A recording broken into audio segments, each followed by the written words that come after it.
ሀገራዊ የምክክር ጉባኤ በ13ኛ ቀን ውሎ በስልታዊ ቡድኖች ደረጃ የሚካሄድ ምክክር እንዳስጀመረ ተመላክቷል። 250 ተመካካሪዎችን የሚይዘው ቡድኑ 5 ንዑስ ቡድኖችን ያቀፈ ሲሆን አምስቱ ቡድኖች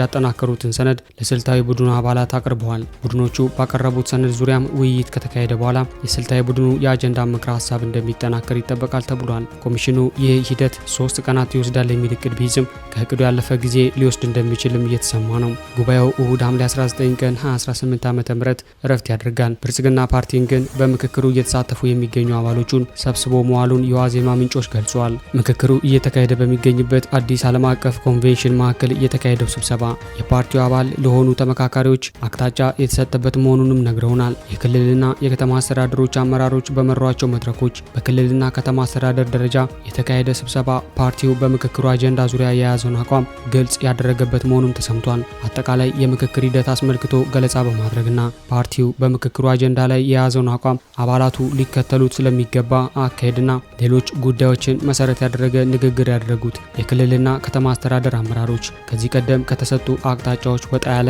እንቅስቃሴ አድርገዋል ያላቸውን ተመካካሪዎች ማስጠንቀቃቸውን ምንጮች ነግረውናል። በአዲስ አበባ ሕጋዊ አቋም ዙሪያ የብልጽግና ፓርቲ አባላት ለሁለት መከፈላቸውን መገንዘባችን የሚታወስ ሲሆን በእሁዱ የፓርቲው ስብሰባ ትኩረት ከተሰጣቸው አጀንዳዎች መካከልም ይህ ጉዳይ አንዱ ሆኗል። ፓርቲው ሁለት ከተሞች የፌዴራል አካል ይሁኑ የሚለውን አማራጭ እንደሚደግፍ በተለያዩ አዳራሾች በተደረገው ዝግ ስብሰባ መገለጹን ሰምተናል። በአመራር ደረጃ ያሉና አዲስ አበባ የኦሮሚያ አካል ትሁን የሚለው አማራጭም የደገፉ የፓርቲው አባላት ወቀሳና ማስጠንቀቂያ እንደደረሰባቸው የገለጹት ምንጮች በዚህ አቋማቸው የሚቀጥሉ አመራሮች ከቦታቸው እስከ መነሳት የሚደርሱ እርምጃ ሊወሰድባቸው እንደሚችል እንደተነገራቸውም ተጠቁሟል። በስልታዊ ቡድኖች ደረጃ በሚደረገው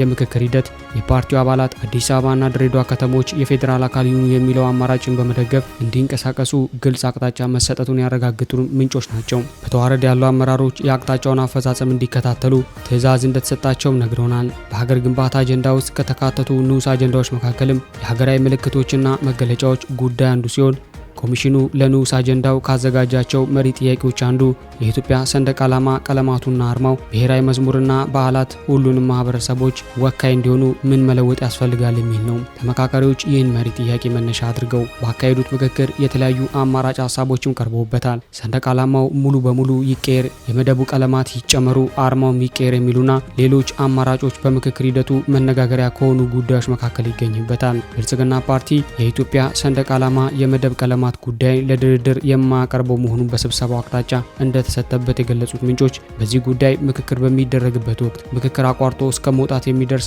ጽኑ አቋም የሚያዝበት ጉዳይ መሆኑን ስለመነገሩም የተረጋገጠ መረጃ ሆኗል። በሰንደቅ ዓላማው ላይ ያለው አርማ አሁን ባለበት ይቀጥል የሚለው በፓርቲው የሚደገፍ አቋም ቢሆንም እንደ መደብ ቀለማቱ ጥብቅ አቅጣጫ የተሰጠበት አለመሆኑም ተሰምቷል። በመንግስት አደረጃጀትና ቅርጽ አጀንዳ ውስጥም የሚገኘው የመንግስት አስተዳደር ስርዓት አይነት ንዑስ አጀንዳ ከተዘጋጁለት መሪ ጥያቄዎች መካከል ፓርላሜንታዊ፣ ፕሬዝዳንታዊ አሊያም የሁለቱን ቅይጥ የመንግስት አስተዳደር ስርዓት እንደ አማራጭ ያቀረበው ጥያቄ አንዱ መሆኑን መገንዘባችን ይታወሳል። ብልጽግና ፓርቲ ፕሬዝዳንታዊ የመንግስት አስተዳደር ስርዓትን ምርጫው እንዳደረገ የገለጹልን ምንጮች በእሁዱ ዕለት ስብሰባ አቅጣጫ የተሰጠበት ሌላኛው ጉዳይ መሆኑን ነግረውናል። ብልጽግና ፓርቲ እሁድ ዕለት በአዲስ ዓለም አቀፍ ኮንቬንሽን ማዕከል በሰፊው ካካሄደው ስብሰባ በተጨማሪ ሀገራዊ የምክክር ኮሚሽን ለተመካካሪዎች ባዘጋጀው የማደሪያ ቦታዎች አነስተኛ ስብሰባዎች እንደሚካሄዱ ሰምተናል። እነዚህ ስብሰባዎችም በዕለታዊና ድንገተኛ ጉዳዮች ዙሪያ ለተመካካሪዎች ገለጻ እንደሚሰጥ የነገሩ ምንጮች የክልሎችና ከተማ አስተዳደሮች አመራሮች በተሰጣቸው ተልዕኮ መሰረት